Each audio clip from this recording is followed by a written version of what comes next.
another year, you know, that he hasn't been with us. For Sue Darling, time has done nothing to heal the wounds of losing her younger brother Bobby, a 21-year-old who carried family photos in his wallet. It left a hole in our family. The real estate agent living in Oneonta has spent more than half her life trying to figure out what happened August 2nd, 1984, the last time Bobby was seen alive. It's a night Daryl Bazan thinks about too, even though he was just a kid playing Little League at the time. My goal is to solve this for the family. The state police investigator was assigned to this cold case about 8 years ago, after all the original investigators retired.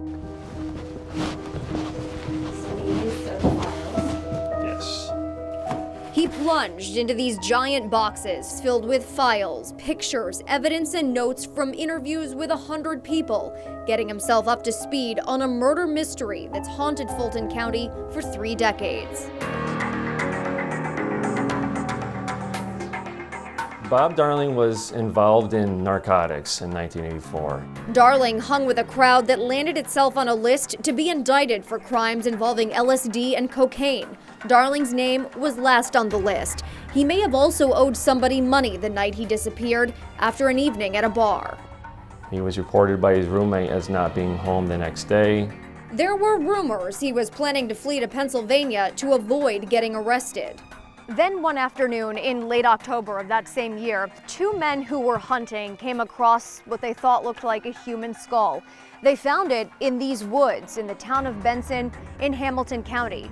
This is about 25 miles from the last place that Bob Darling was seen alive.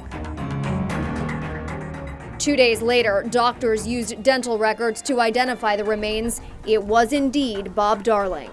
They didn't see that one coming. He deserved to be arrested. He didn't deserve to be murdered.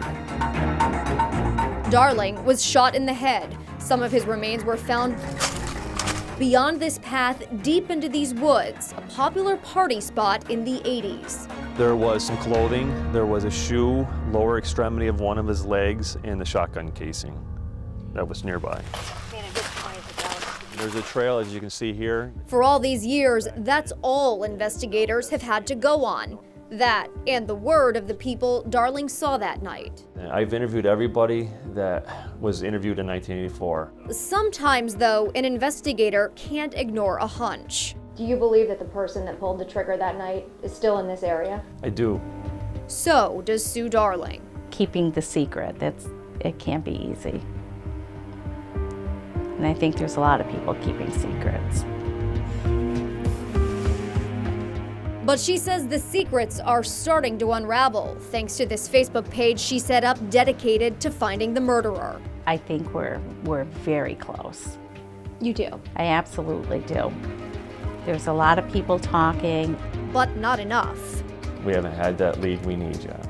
Sue believes in time, Bobby would have gotten back on track. She vows to find the person who killed him, robbing her of so many years with her brother. Please, our family needs some closure.